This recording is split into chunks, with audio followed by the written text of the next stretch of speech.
I think what's alarming for me is I sometimes have these moments where I'm like looking back at something he's done, or I'm like doing something and I'm going, oh, I'm Carter Beckett. Oh, no. Yeah.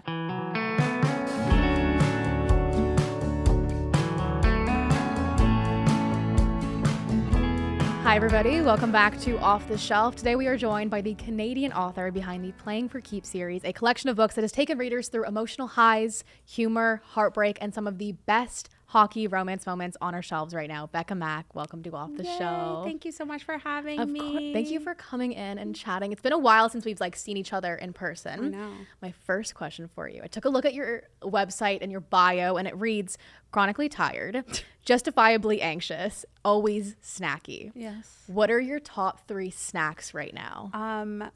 I feel like my top is always spicy Doritos, and I don't know why, but spicy Doritos. Like the sweet chili heat ones? No, like it's the spicy. Like they're just called spicy. I don't know.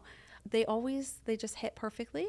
And Ben and Jerry's, what's that one? Half baked ice cream. Also haven't tried, but I hear it's incredible. Yes. And I think those are my go-tos. Mm-hmm. Then I like to rotate through the other one, whatever I'm feeling.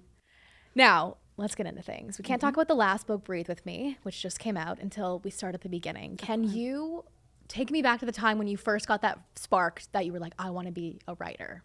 Well, I wrote so much when I was a kid. And if you ever read my acknowledgements, my grade 7 and 8 teacher is in every single one of them, because I love to write, and I was always writing short stories. And not to brag, but I won some awards. Can you brag about awards that you won when you were 13 for writing? But she was just so encouraging then, and her words still stick with me. But I stopped writing at some point in high school, and I stopped reading as well. And then, I've talked about this a little bit, and but my brother passed away, and I started going through fertility treatment. So it's just a really hard little time in my life there. And my therapist was like, you should try a creative outlet. What's something that you love to do that you never find time to do anymore? And I was like, writing. I never do it anymore. And she told me to give it a go. And I literally went home that night and started writing in the middle of a random book. Nobody has seen this book, will maybe never see the light of day. But I just started at the most dramatic part of the book that I had this idea for. And that was in January 2020. And at the beginning of March of the same year, I started Consider Me. And what happened was, so I rediscovered writing and my love of reading all at the same time. And one of the first authors that I discovered was Helena Hunting, who's also Canadian, and she writes hockey romances. And I was like, oh my God, I didn't know that you could write a fictional book where the character plays a professional sport. I don't know why. It's just not in your head. And I was like, oh, this is so fun. And I loved hockey. So it really hit me and stuck with me. And it was the first book I read that I laughed out loud. I was like, oh my gosh, romance books can be funny. Because I have to imagine that I think that I had picked up the 50 Shades book when it was all the hype. I didn't finish it. Neither did I. But it wasn't a funny book. Nope. it was something. It wasn't something. Funny. Yes. And so before that, God, I don't know what my last romance book would have been, but it was probably young adult. So I don't know. I was like, wow, this is funny, hilarious. And I loved it. And I was like, well, hey, I know hockey. My brothers played hockey. I used to play hockey. It's something that I know. So I feel good writing it. And I just kind of bloomed from there. You had that, as I feel like everybody who first jumps down the romance hole discovers the bad boy playboy who is lovesick for this random woman who meets that after he's like, you know, I would never settle down. And I was like, yeah, I want to write that. But I want him to be like so down bad, like embarrassingly so almost. And yeah, it just, I don't know. It just came to be. And I just think I wanted to take Carter Beckett and turn him into like just level up the like lovesick. What kind of short stories were you writing in grade 7 and 8? Did they ever lean into romance, or was it all over the place? No, they were like mysteries, like crime mysteries. I remember that. So it's okay. I say I remember, but no, it's take us back. Yeah. My teacher who reads my books now. I went to Catholic school. Okay, and she's reading my books still. And she's got like her friends reading them. I'm like, this is great, you guys. Just a group of Catholic elementary school teachers. But anyways, I think about a year ago, she sent me like a picture of one of my assignments that she found. And I mean, I'm 35 now, so I have to imagine that this was when I was 12 or 13, like, oh my God, so many years ago. And she still has it. And it was a short story, and it was like a crime thriller. And I'm like reading this back, and I'm like, you know what? This is not half bad. Number one. Number two, I'm like, wow, did I have some dark thoughts or what? Like, because it's just like, I think the girl was the same age as me. So like 12 or 13. And she's like come home from school, and like nobody's acknowledging her, like acting as if she's invisible. And she like has a package waiting on her bed, and it's a puzzle, and she's putting the puzzle piece together, and it's like a killer coming through her window. Okay. And she's in the picture, and she's like, wait, this looks whatever. And she looks over, and there's someone coming through a window. And I'm like, what the fuck was I thinking? Yeah. Do you see yourself ever writing a mystery or a thriller? I don't think so. I feel like there's maybe a little temptation there, but no, I feel like it requires just too much pre-planning. Same with like fantasy and stuff. Like you have to pre-plan those like clues that you're, you know, hiding in there and everything just has to make sense. And I am I have a plan, so I don't want to call myself a pantser for sure when I'm writing a book. But if I am in the story and I'm like, well, I know this was my plan, but it feels like the characters are saying something different now, or the story is taking me a different way, I'm not afraid to change it. And I just don't feel like that would work. Yeah, I think there's a lot. I mean, there's so much world building that goes into fantasy that like if I was ever going to write a book, I think I would start with, I mean, I also like romance is like my favorite genre. It's like it's very natural. It feels good to get lost in a romance book, right? Like, and I love other genres too, but like it's a time and a place when I can read them, you know? Like I have to be in that. Same with like, it's like when you're watching TV and you're like, I need something easy, like a rom-com that I can get lost in. And if I'm not paying attention for a minute, it's okay.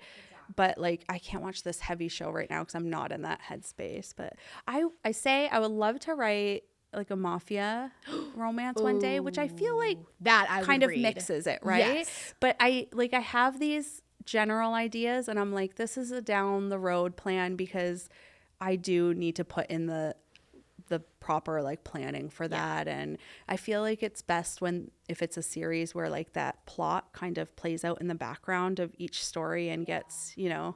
Yeah, I see it. But if you ever write a mafia romance, I will be the first reader. I love a mafia. I don't know. I've got it in my head. I've got an idea.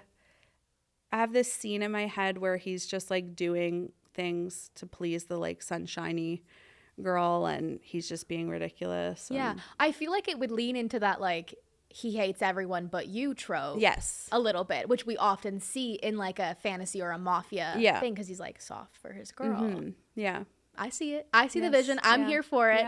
Yeah. You mentioned rom-coms to like kind of like turn your brain off a bit. What are some of your favorites? Oh my God. You know, one that I always go back to is Friends with Benefits with Mila Kunis and Justin Timberlake. And then I don't know if I would so much as call this a rom-com because it ends up not being so much about the romance between the characters. But a movie that I love is The Other Woman. Is it The The Other Woman? Okay, I haven't seen that one. It's so good. And then they find a third girl. Oh, so I love it's it. Cameron Diaz, Leslie Manning, and then Kate Upton. Yes. It's Okay. really good. And it's like, it just becomes this like girl romance, really, That's like what this I need. friends Yeah. thing. And I was like, this is just so, I don't know. It just makes me feel good. Okay, I'm on board with it. I like Yeah. it. To go back a little bit, you had mentioned that, I mean, you were a great writer in grade 7 and 8 with all the awards that you had won. Thank you. And then kind of lost touch with it in high school. What was then your plan like after high school? Like, what did you see for yourself career-wise? Oh my God, I flopped around so much. I went to McMaster University for a little while, and I was doing geography. And then after my first year, I got into the labor studies program, and I remember just sitting there going, the fuck am I doing? This is so boring. This is not for me. What am I going to do after this? Like, have a life in HR? Not for me. I avoided the labor studies classes like the plague. Yeah. But I mean, I loved Mac, and I have a degree in political science Yeah. that I won't use, but it was fun while it lasted. So was the plan geographer or? God, honest to God, I don't think I could tell you. Like, for the longest time, I thought I was going to be a teacher, and then I went for that, and I don't know what I was going to do with it. And then while I was there in that second year, I was like, I absolutely hate this. Like, stopped going to classes. I was like, this is horrible. What do I want to do with my life? And I went back for early childhood education. But then even after that, I was looking at the child life specialist role, which you can do at Mac as well. And I just kind of was like, I don't know. Like, nothing feels like a sure bet to me. Like, it feels like I could enjoy this, but will I love it, and will I love it forever? You know? So I taught kindergarten for oh my gosh. I taught it. I was still technically employed up until August of 2024. So, but I hadn't worked in 3 years since I'd gone on maternity leave with my first. And I was enjoying it for a long time, and then I got so burnt out. And I knew before I started writing, I was like, I can't do this for the rest of my life. It's just like, I mean, teaching kindergarten, I had like 35 It's not 3, 4, 5-year-olds running around. I'm like, not only is this physically exhausting, but mentally, and like, you know, I want to have kids of my own someday. How am I going to have anything left to go back to, go home, and what am I going to give them at the end of the day? And oh my gosh. So I knew that it wasn't my forever career before I went back to writing. But yeah, like I had so many, I feel like I remember when I was in grade 12, I wanted to apply to the criminology program at Guelph. Oh, okay. I also thought about that as well. Because were you big into Criminal Minds? No, but Okay. I mean, political science like had some overlap with criminology, Yeah. and I had floated it by, but I wanted to stay at home. Yeah, so. I was like, that's my thing, was I didn't want to travel for school. I was Yeah. such a homebody, but I was so into Criminal Minds and Dexter that I was like, criminology, obviously. Of course. My mom was like, be so for real. And I was like, no, you're right. So kept that one off the application list. But I feel like I just like equate that to my ADHD and like hyper-fixations, where you convince yourself you can be good enough at anything if you just give it a go. Like, I think that's it. That's like, not a bad way to live, though. No, I get into something and I'm like, yeah, I could explore this as a job.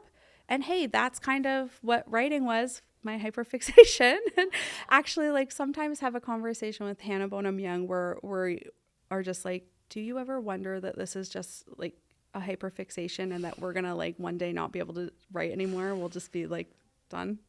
No. I'm like, I'm scared. No. Scared. I mean, you guys have written so many books between the two of you. I know, I'm like, that like I feel like a hyperfixation lasts shorter. Yes, it would have been gone by now, Yeah. right? That's what I'm telling myself. I think so. That's the how I working sleep at night. theory. So it was your therapist who had told you to go find a creative outlet, right? Mm-hmm. Why did you immediately go back? Did you go back to reading or writing first, actually? Writing. Okay. Yeah. And why was that? I don't know. And it's the oddest thing, because when I tell you I literally went home that day and started in the middle of a story, my brain works in these ways where I think like, this is how I imagine most readers think when they're reading a book, but maybe not. But like, where I'm reading a book and I really like something and I go, oh, imagine the plot went this way. And then I start like plotting a book in my head. And I don't know, like I do that with TV shows and movies. And Like before it actually happens, you're thinking about how you. yeah, I'm going, well, I like this, but imagine if they did it differently this way. And I start like taking a different direction. And I wasn't reading at the time I was writing. My God, I don't even know. Like, I went through that period of my life where all I'm doing is watching TV. And then I went through that period where I didn't watch any TV at all, sometime in between the two. But I clearly had this idea in my head. How else did I go home and start in the middle of a story? But when I remember pulling out my old laptop and finding a story I had started in grade 12 as well, which was a romance. And I think that would have been my first.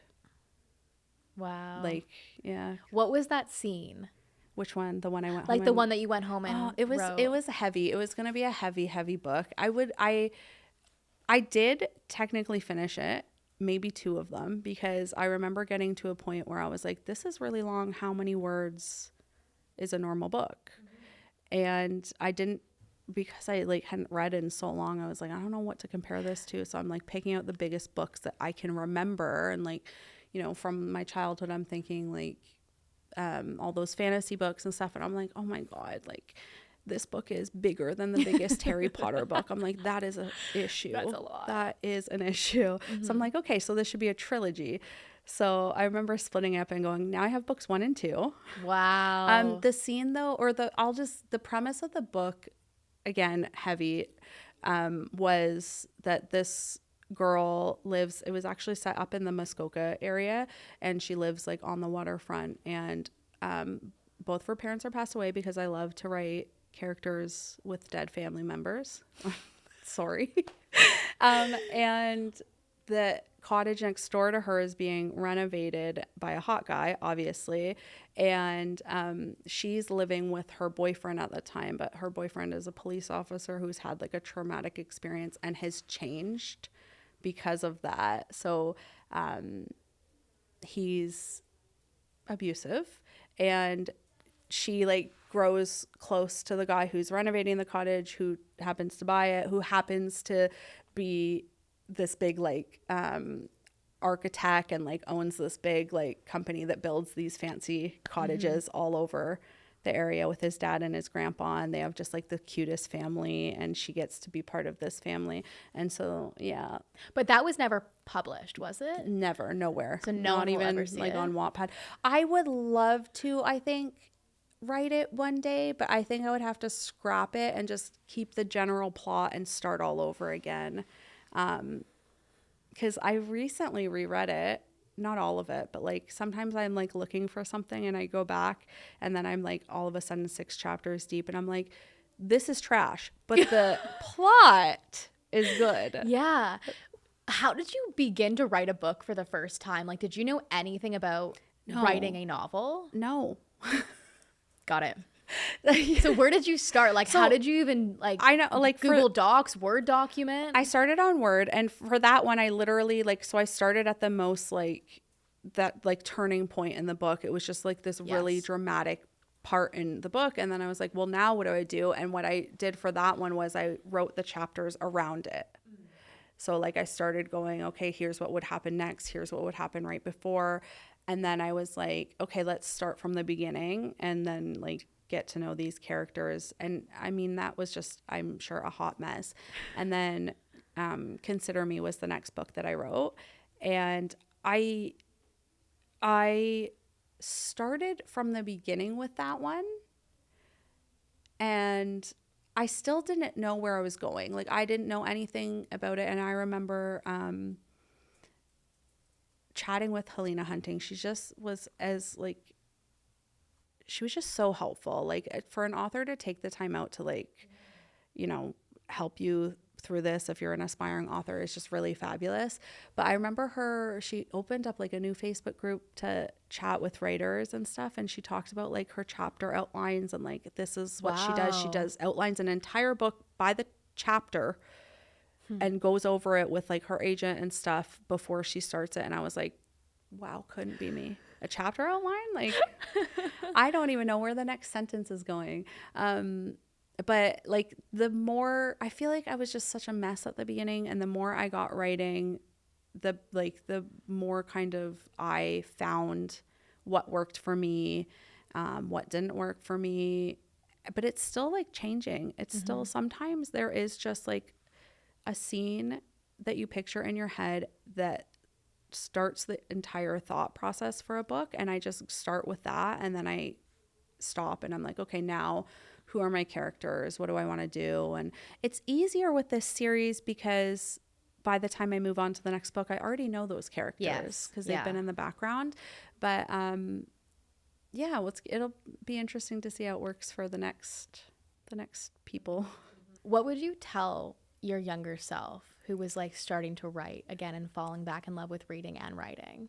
I think just write what you want to write. Write what you want to read, like write what's meaningful to you, because I just feel like that's where the most powerful stories come from. And at the end of the day, if you're doing it for, like I was doing it for, healing, well then I can't be writing for somebody else. I have to be writing for myself, and I want to make myself happy. I want to make myself proud. That's the most important thing. And I think sometimes we get too caught up in, what's popular, what's trending, and not really taking the time to appreciate like where we are, or, how we got there, but remembering why you started in the first place. So yeah, I would just say, because it's so easy to get caught up in it and be like, well, everybody else is doing this, so I have to do that or whatever. No, I don't. And I think that applies for so many things in our lives. Yeah. What part of writing helped you heal? I think as I said, I love to write people with dead family members because, for me, that was really what started everything. Was, the grief surrounding my brother, but also the grief from my infertility journey. I just feel like allowing myself to be vulnerable and put those pieces of myself on paper, it's so hard and scary to do, but I think that is where all of my healing came from, because there's a layer of healing that comes from just doing that and getting it out and putting it on paper, but there is another layer that comes with other people finding that healing and the connections. Like, you feel so alone every time you're struggling, whether it's grief or something else.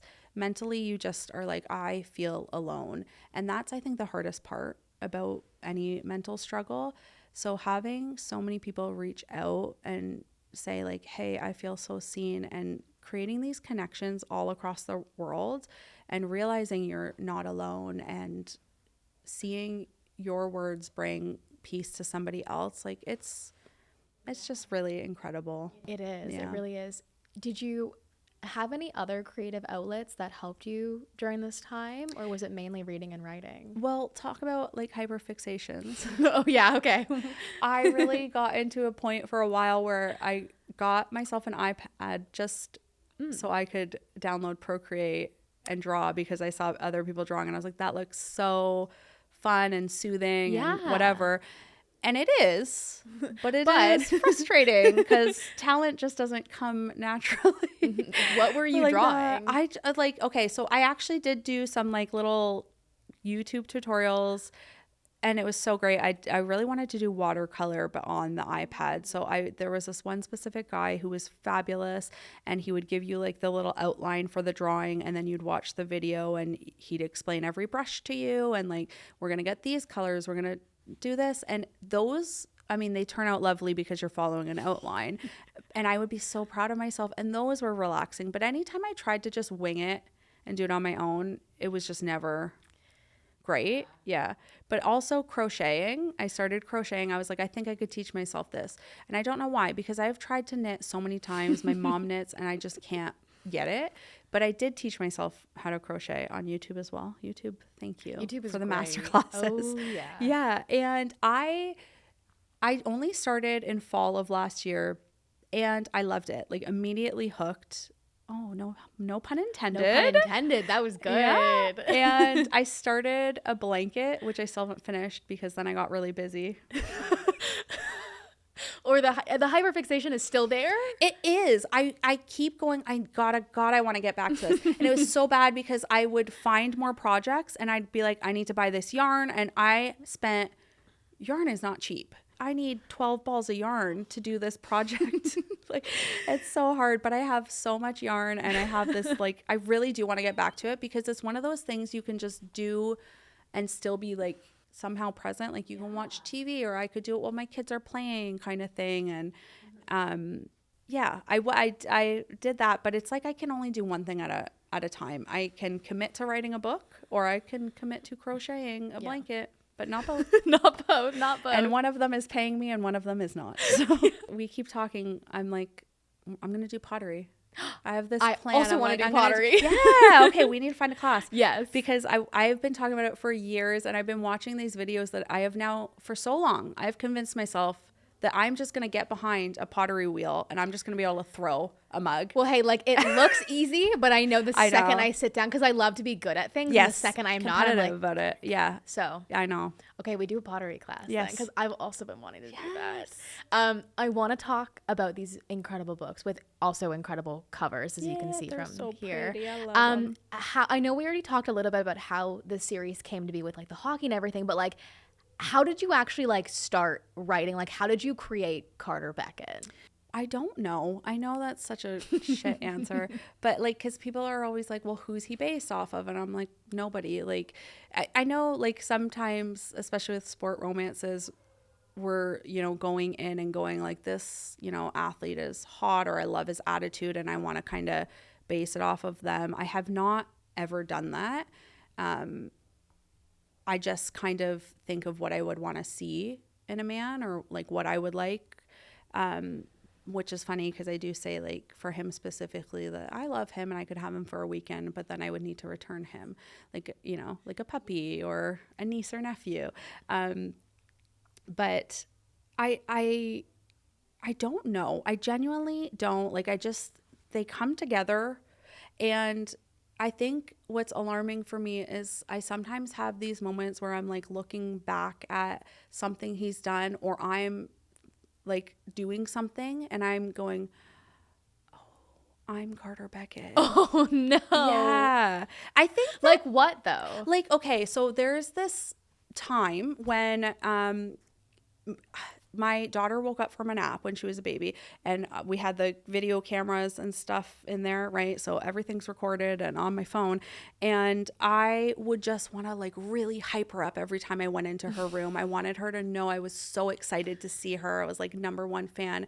And I went into her room and I was like dancing and singing and like doing this, and we were just like going crazy in her room, and there was screaming involved, like fun screaming, and it didn't hit me at all until I watched the video back and I was like, oh my God, I was just being so over the top and like just, yeah. But I think that like he's kind of like all over the place with his thoughts and stuff like that, and he can be like a little much, but I think that but we love him. I think what I do is that I put the parts of myself into the characters that I think I like subconsciously love those parts of myself, but I feel like maybe, I don't know if embarrassed is the right word, but like worried that other people don't love them. Like, you know how I just said, like, he's a little much. And I think that's what I'm afraid of.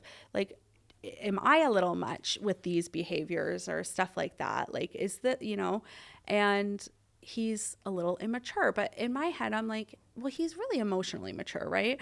But is he immature in the other ways that he acts? Or is he just like not willing to let go of like the child like wonder of certain things? Like, he's gonna have fun with life, and so is it immature? And I like to do those things still too, and it's, yeah, so I feel like it's like subtly putting the pieces of myself that like I'm unsure of, but that I want other people to love, because those are the things that like little insecurities you have, but also things that you don't want to get rid of. Like you just want someone that's going to like love and accept you for who you are.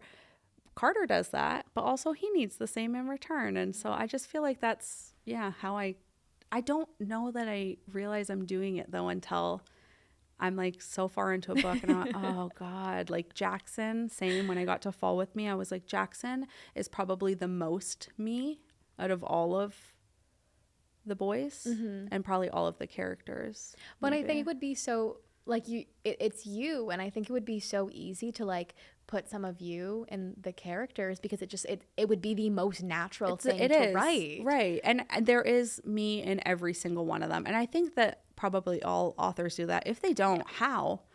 Like how it's so like I feel like it's almost like I'm spotlighting a different insecurity or something in every single character and every single story, which in its own way is like another form of healing for me. It's like self-love and like learning to embrace those pieces. And I'm kind of just realizing that right now while we're speaking, and I'm like, hey, that's really cool. Yeah. And I think readers then get to experience it again because they see themselves in these characters which came from you, and I say this time and time again, I sound like a broken record, but that's why I love romance so much, because it's never telling you that there is something wrong with the character. It's just telling you that they are who they are, and if you are also experiencing that, then great. Whether fictional or not, it does not matter, but there is someone else out there in the world who is going through what you are. And it can be so realistic, right? Like, oh, like she's stubborn, and it's like, hey, most of us are. Like most of us are really difficult about this stuff. 100%. So,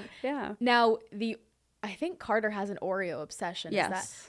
Where'd that come from? Okay, I know people are always assuming that I must have this like intense Oreo obsession, and I'm like, honestly, I maybe eat them like twice a year. Okay, they're good. I just don't like go to my way. And it's so funny because like Sophie can attest to this. She manages my Facebook group, but it is probably like 30% of my posts on there, not my posts, but what people are posting is Oreo related content. No way. They're like, oh my God, saw this, thought of Kurt Beckett. Oh my God, the boys would love this. It's all like Oreo related. And Oreo definitely should be sponsoring me at this point for all the shout outs that they're getting. Well, even M&M's and Skittles in the most recent book. I was like, okay. I am always shouting out a snack and a brand. So they are welcome. I know they're leading to sales. Yeah. So. And I want to talk about Ruth Me in a second, but you had mentioned there's a scene in there, it's not a spoiler, but about Dairy Queen and McDonald's, the blizzard in there. And I was like, because obviously I used to work at Dairy Queen. Yeah, that's how I found her years ago. That's how it all started. And I was like, oh, this is brilliant, because Olivia was talking about an Oreo blizzard. I was like, what a full circle moment. Yeah. When you were writing that first book, did you know where it was going to go? Did you know it was going to be 5 books? What was like going through your brain? I know. And every time I tell people this, they're always shocked. It was going to be a standalone because, as I said, I started reading again at the same time I started writing. So I did not know that the interconnected series was a thing. So, I read the book that I read from Helena Hunting's with the hockey. It was not her first one. It was the second one, which I think was like Pucked Over. Oh, yeah. Okay. And I read that one and I was like, well, now I need to write a hockey book. And then partway through, I was like, well, let's continue reading. I found out this is a series and I just assumed like, I don't know. I don't even know what I assumed. I genuinely just didn't know interconnected series. Well, is interconnected, I feel like it's new-ish, no? I want to say, because I think in the past, a series has just been like one person and it's following, or like if it's a couple, it's following that couple for a couple books. I don't remember books where you'd go, okay, we're going to do the other friends in this one. And so on. Yeah, because I'm thinking of the earliest series that I read when I was younger was probably like the After books, and that followed that followed like the same. That's by Anna couple. Todd. Yeah. It follows the same couple, and then I read Young Adult, and that was always different. Yeah, or always the same couple. Sorry, I'm trying to think of like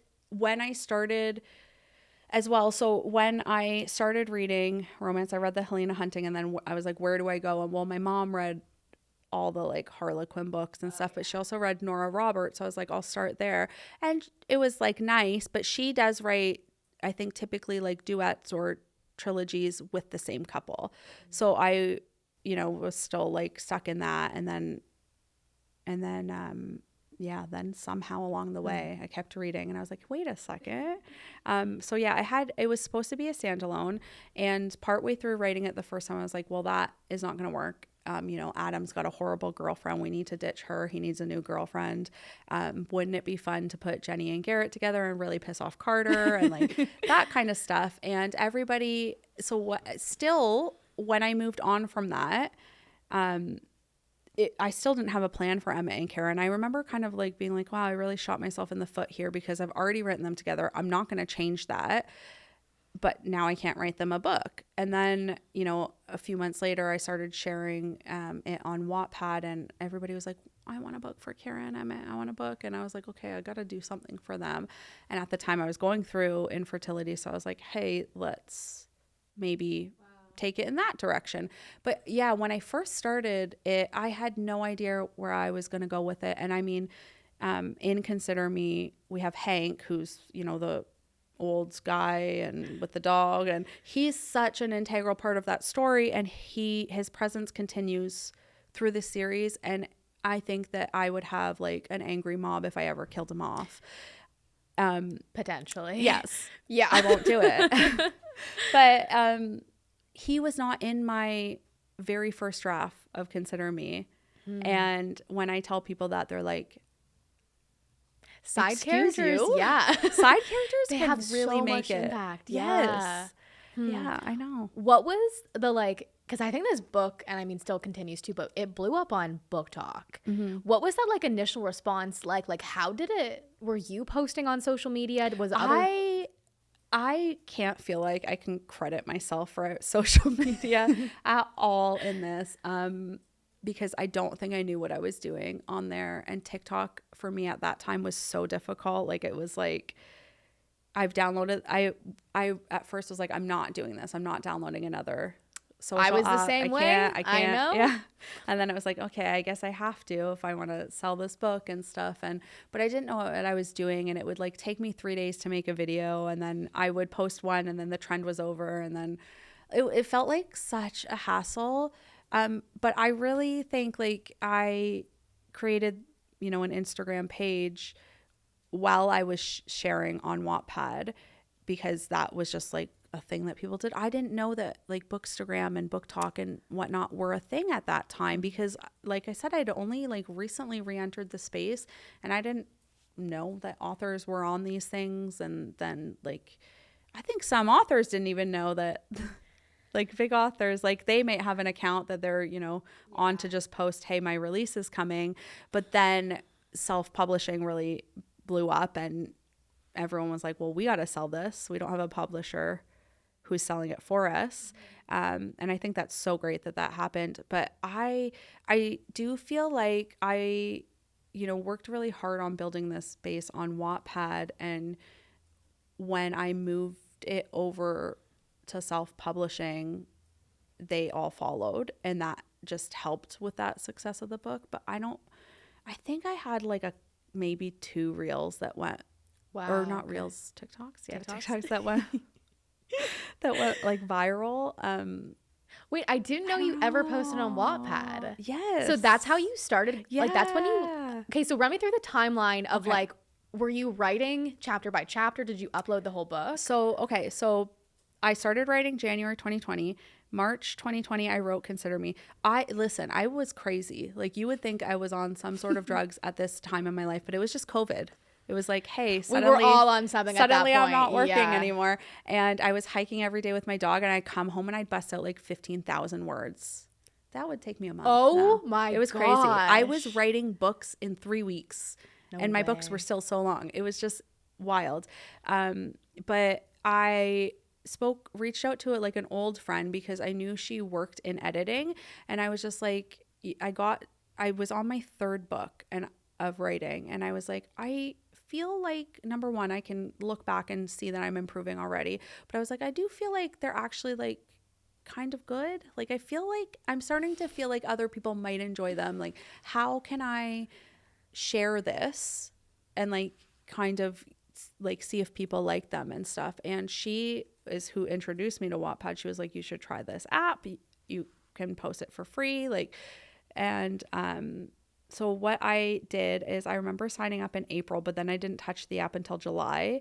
And I shared a different book. I shared like a millionaire romance on there, and I didn't know how it worked. So I literally just dumped the chapters on, and it still did like semi well. But I mean, when I did that, I kind of connected with other authors who were also just starting on there, but like we're kind of like similar writing styles. And so we would comment on each other's chapters and that kind of stuff. And we would get little boosts there. And then I was like, okay, now I'm going to take Consider Me, which I wrote in March, and put it on there after I finished like that, like sharing that one. And I did it like properly. So like I announced it was coming. Got and it. I was going to start chapters. And I like, even though it was, so that the one I shared on Wattpad was the second draft. So I started rewriting it when I was sharing it on Wattpad. Like I would post every Monday, Wednesday, Friday.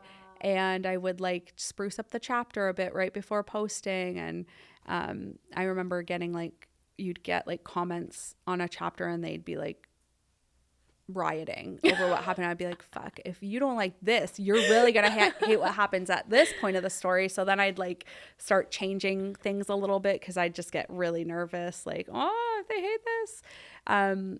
It helped a lot. So when you actually published Consider Me as self-published, was that different from the second draft on Wattpad? So that was, so I ended up hiring my friend because she was a freelance editor. And she edited for Wattpad their stories that they take into stores. And I hired her to edit my book. And at the last minute, I was like, she was not like doing side projects, I guess. She was freelancing just for Wattpad. And I was like, can we just like pause this for a sec? Can we do this differently? Because all of a sudden I was just getting this like, oh my God, this is going out into the world. I don't feel like it's my best work. Okay. And I don't want to put it out like that. And so I ended up like rewriting it a third time. And then I sent her like a quarter of it. And she would work on the copy edits while I would work on the next quarter and so on and so forth. And we rewrote the entire book, copy edited, proofread in 4 weeks. And it was insane. Did you use any of the like feedback on Wattpad into it? I definitely did. Yeah. I definitely, like, I changed some of the final conflict around and whatnot. So it's great. Like Wattpad essentially acted like a beta reader for me, but also was hard. Yeah. There were some mean comments. And Wattpad is so like you can just like you can add a comment at any point in the given story. Every single line you can add, and there are people that will, Would you still recommend young or like beginning authors to start on Wattpad? So I genuinely, I want to say yes, but with like hesitation, because it was so great. I do credit it to giving me such a great start with my, debut. Obviously I had to put in the work on Wattpad to get those readers though and stuff. So it's not like it's just a magic formula or anything like that, but it is hard. It's nice to get that feedback. And I built some wonderful like friendships on there. Like a lot of my friends are authors that I found on that app. And I think that's really cool. But it is hard. Like mentally, it is a hard place to be because people can comment on every single line and they're hiding behind a computer. They think you don't read the comments, like a million different things, right? There are some like young girls on there who don't know what, like a mature relationship looks like or so on and so forth. The comments just can be really hard. But I think it's a great place to start if you want to get feedback and whatnot, or if you just have a group of friends. Like I know, especially in the book community, a lot of people I think are starting as readers and then branching out. And I think if you have a group of reader friends that you can trust, that might be just as good. Just getting that. Yeah. It's just that Wattpad will get you that kind of readership that will carry, which is nice. Yeah. So- Once you then publish, then you're not on Wattpad anymore. No. You have to take it off. Yes. Gotcha. Yeah. Gotcha. Wow, that's actually fast. I had no idea because Yeah. I mean, I still read Wattpad, but I read it all the time growing up. But I had no idea that's where you started. Yeah. Wow. I know. A Now- long way. Yeah, for sure. Now, I also have here that you supposedly like miscommunication and third act breakups. Why? I think miscommunication is just the most realistic thing ever. Like how many of us are actually good at communicating? Becca, I agree with you on the miscommunication a little bit.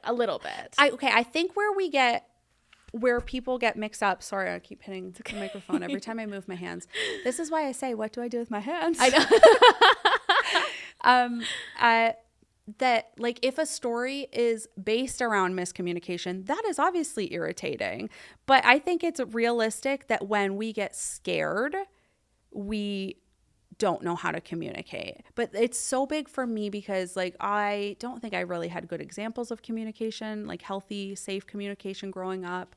And that's really impacted me as an adult. Like I get scared to have conversations that need to be had, to build stronger relationships or to move out of, tough scenarios and whatnot. I'm always like, well, what if they're mad at me, or what if this, or, I think that's so realistic. But I don't want to see this either when a story is just revolved around miscommunication. I just think it makes sense though that we see it, because also you're learning together as a new couple, like what works, what doesn't, and third act breakups. I don't need to have a third act breakup, but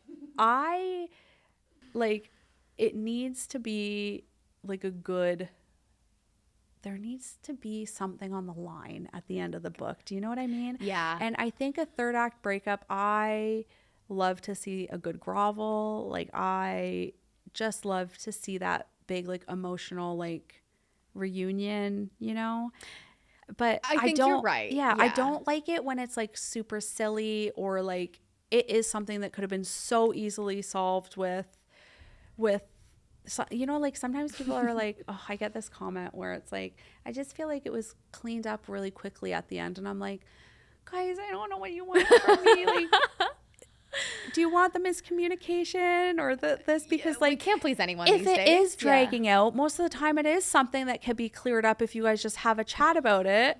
So but like, I don't know. I just I like there to be high emotions and stuff. I also like other woman drama when it's like not real, where it's like perceived other woman drama. Like the other guy can't actually be interested in the other person. Please. No. Yeah. But like sure. when like the girl is just jealous or like something like that, I love that. Yeah. Give me that. Me too. I mean, I will agree with you on, I forget what you had mentioned exactly, but like something needs to happen at that end. Like if they're getting together, like hypothetically at like the 60% mark in the book, I'm going to get bored if they stay together. I got to be honest. Like I need something else to happen. As long as it's a believable third act breakup, I'm good. Yeah. I'm set. I know what you mean. Some people want none, and I'm like, but that's how a book works. Like there is 3 acts. Yep. We need to I can't just write like happy end. A couple happy. Yeah. For the rest of the book. Yeah. Like sure, it's fun, but it is boring. You need to have things need to be moving along. Things need to happen. Something needs to be on the line. So we get like the big I don't know, like love confession, like in Fall With Me. I love the big love confession because that came after, I don't even think we had a full oh my God, I wrote that book a year ago. I can't possibly remember now. I don't think it was like a proper third act breakup. The guy was just like putting distance between them. Yeah. But like it led to an a mental breakthrough for him and a huge sense of clarity, and then we got this big love confession, and I love that stuff. So yeah, let's talk about Breathe With Me in a non-spoiler way. Can you tell us what this book is about? So like we obviously already know Emma and Kara because they're around from day one in Consider Me. And we see them throughout the whole series as this super strong couple, and they are so supportive of each other, but also their friends. They're always there, and now it's just their turn. So they're trying to have a baby, but it's hinted throughout the series that they're struggling and it's not coming easily to them. So while we do get flashbacks to show their earlier days, it is a lot of, I almost want to say like it's less about the two of them and more about like more Kara's story, but it is still, you know, we still have the romance and everything. But yeah, it's just kind of like Kara's journey specifically through the mental health aspects that come with infertility, and then how they're coming out the other side of it, and yeah, like how they're supporting each other, how their friends are supporting them, and getting to this place where you're just like in love with yourself again, and just at peace. Yeah. As you were putting your own pieces of your experience into fiction, what parts felt empowering and which ones felt vulnerable to you? I think that this is like the beautiful part about it is that the vulnerable parts felt empowering.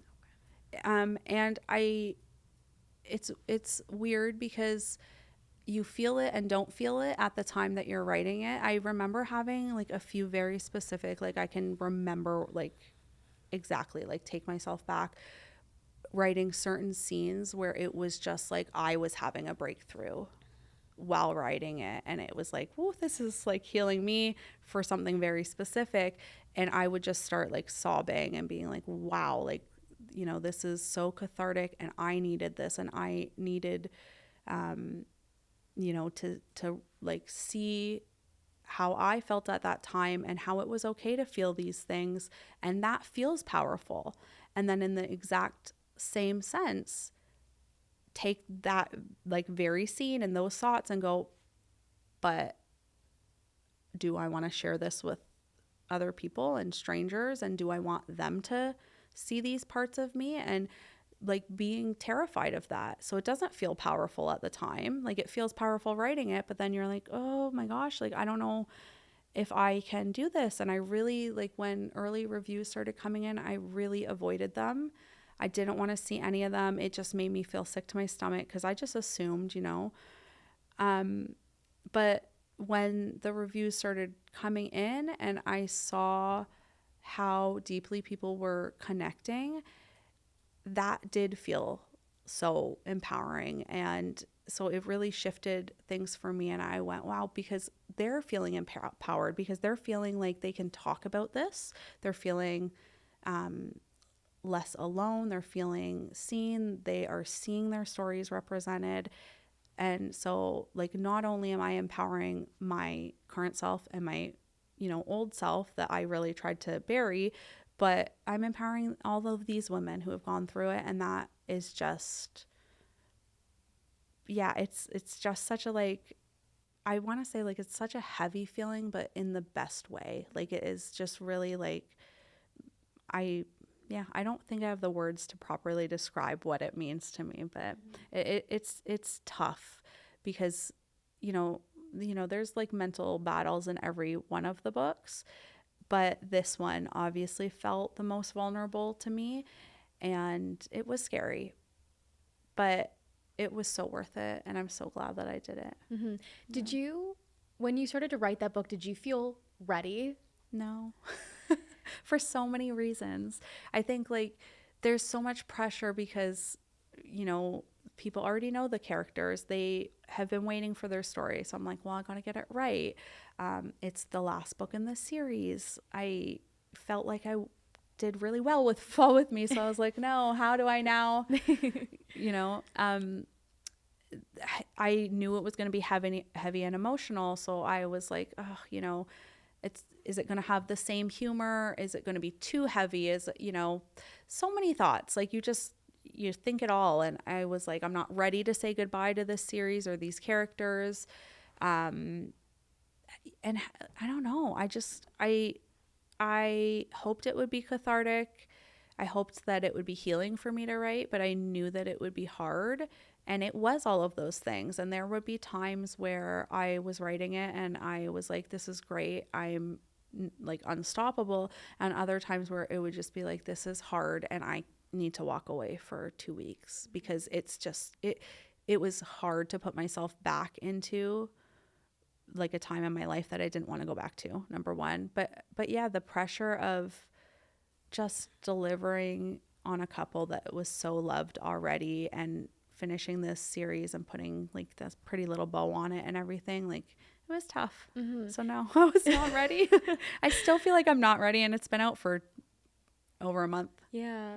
How did you balance like putting your own experience in it and then also keeping like some stuff for you and like having that privacy on such a personal aspect of your life? I don't know. I feel like I really laid it all out there, to be honest with you.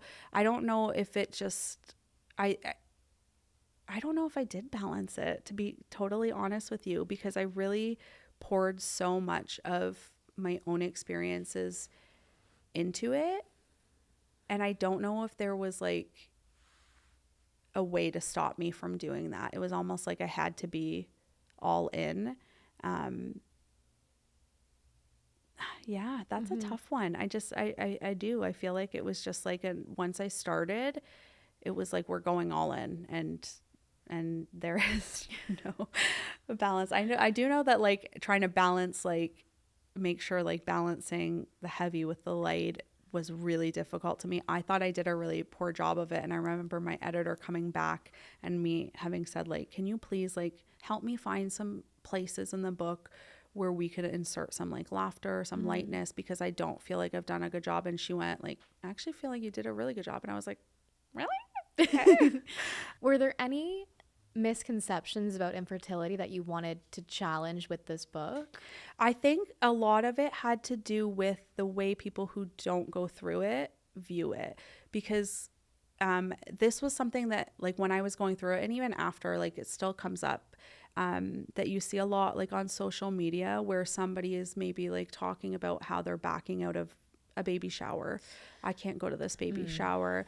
I've been going through infertility for how long, and it just, it hurts to constantly like be this. And, you don't know that it's like their 9th baby shower that year, that they've had to put on this like face every time and whatnot. And, maybe someone's mad at them and whatnot. And the comments are just like, ew, like you're so selfish. Like, just be happy for them. It's not all about you. And it's like, oh my gosh, like, trust me, we hate this jealousy.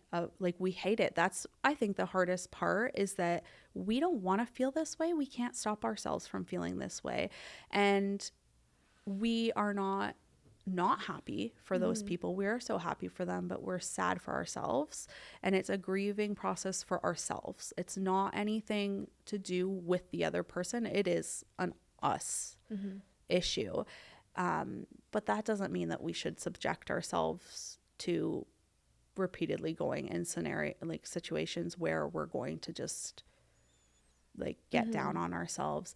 And I felt like for me, obviously, first and foremost, I wanted people who've gone through infertility to feel seen and to feel like it was accurately representing the emotions, because everybody's journey is different. Like people do, IUI, IVF, surrogacy, like there's so many different avenues and different like medications and all that stuff. So nobody's journey is going to be the same as someone else's, but I think the feelings that we go through are the same.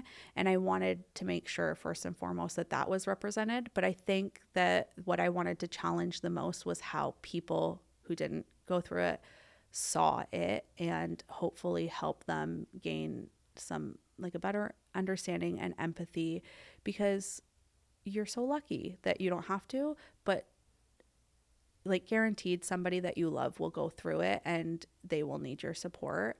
And I think that's why it was so hard to release this, because I was like, are those people going to get it? Are they going to, have I done a good enough job, representing this so that those people will understand it a little bit better and go, wow, like, I shouldn't make these comments that seem like harmless to me, but are so harmful to somebody who's going through it, like that kind of stuff. Right.